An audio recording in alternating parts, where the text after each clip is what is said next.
What's going on, everybody?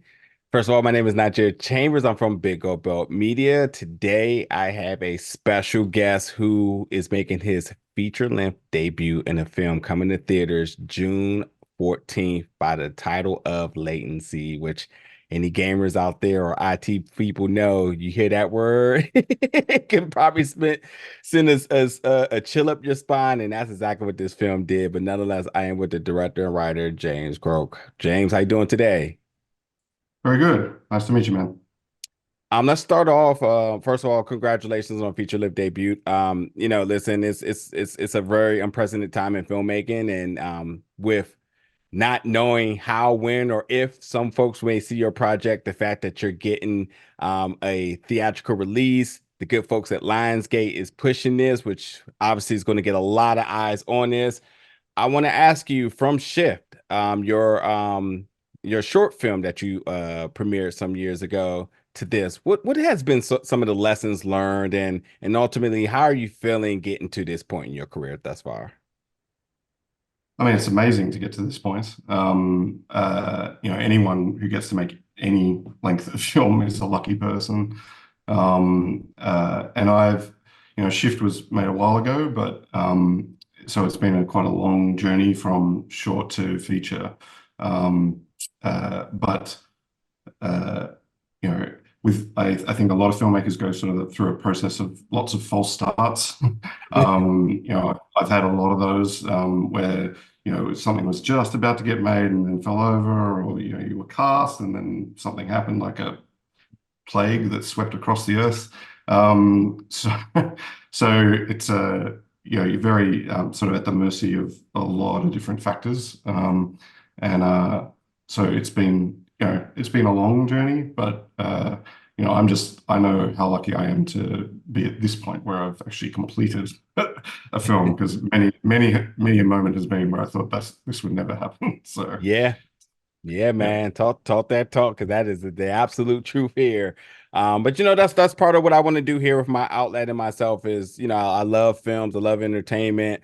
And during the pandemic where everything shut down, the plague, as you mentioned, good folks like yourself worked hard to provide the world the things that we have sort of just depended on for so many years, and ensure it's back to regular business now. So we got to make sure we go out and support.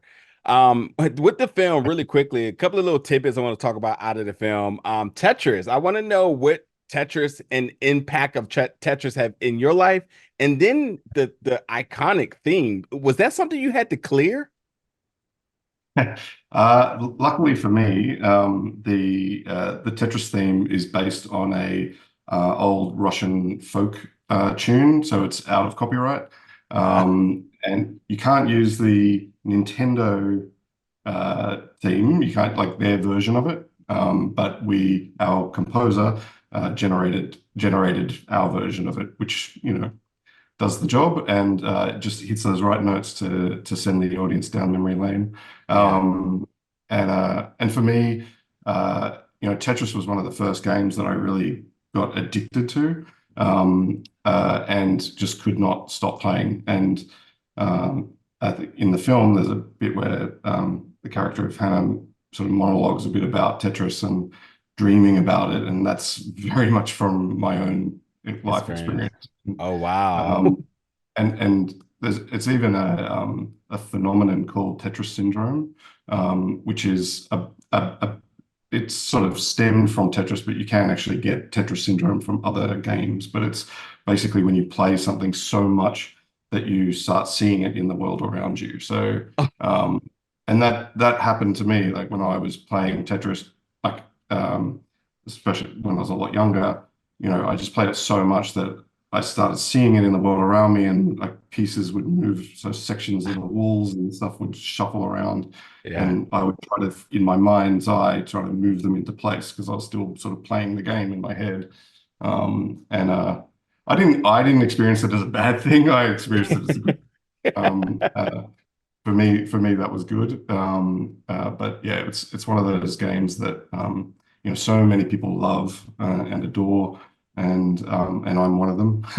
And yeah. it's sort of hard to beat a classic. And and for a lot of people, the Game Boy was the sort of the introduction to that. So Agreed. I that's why. was almost ready to go pick mines out of my little bin over there and get it ready for the interview today. That's interesting because now the theme, as you mentioned, when I heard it, it definitely sent my mind down this, reminiscing and just thinking about Mm, all the nostalgia with it. Um, mm. it'd be really, really messed up if you took the theme and really put a demonic feel to it. And so so every time you heard it, all you thought was just dread, which possibly be something you can use going forward. Um, Yeah. so your leads here in Sasha and Alexis. Now we'll talk about them in 1 second, but there's some other folks that I think as well Hmm. that really had an impact in this film.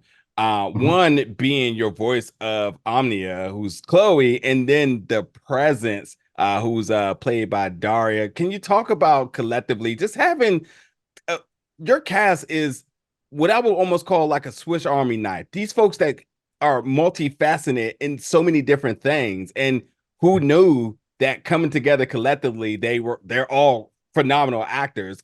Talk about did you go about the casting process differently in order to kind of find these folks that everybody is so well versed in so many different things, like or was that like requirement must have 20 talents in order to be in the film? Yeah, I mean, again, very lucky to have such a sort of a cast with such a diverse range of skills. And I mean, Chloe has been a part of that, part of the Chloe Schrank, who did the voice of the Omnia, has been a part of the project probably from the very beginning to the very end. And it was always going to be her voice for that role.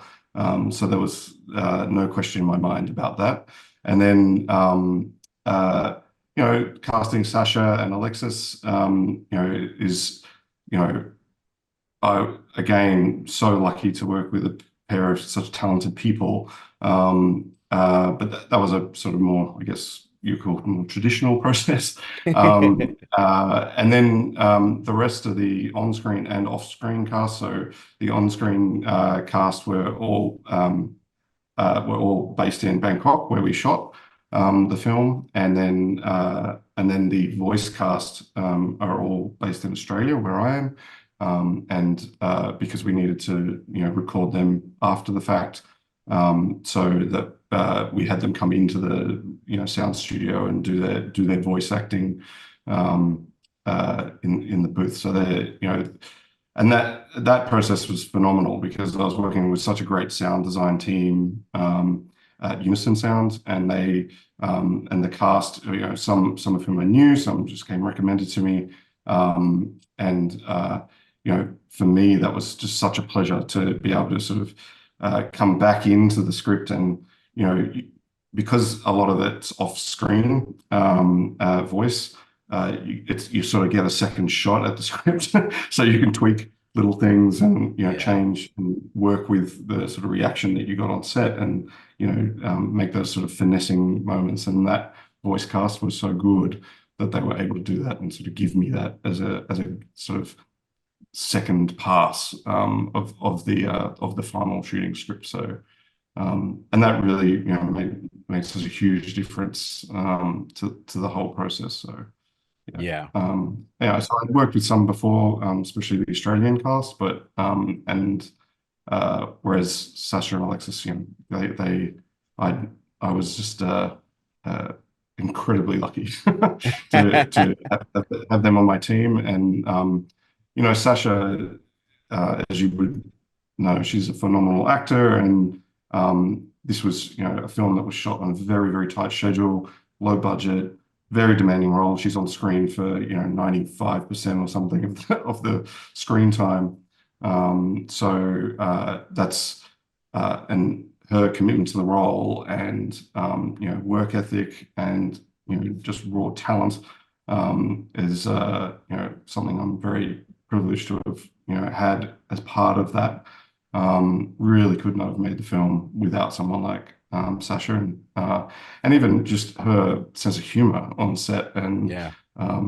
she barely ever left set, so she was on set, all the time. So even when we didn't have her in front of the camera, she was somewhere nearby, sort of lurking in the shadows, and that was really really great because it just kept us rolling.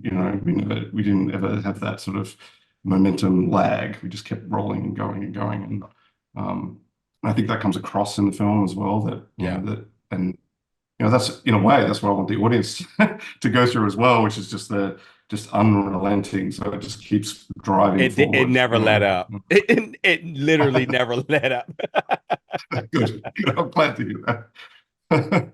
Hey James, listen, thank you so much for the time. I can't wait for the world to check out Latency coming to theaters June 14th. Congratulations, and I appreciate the talk today. No problem, mate. Nice to meet you. Absolutely. Take care. Ridiculous.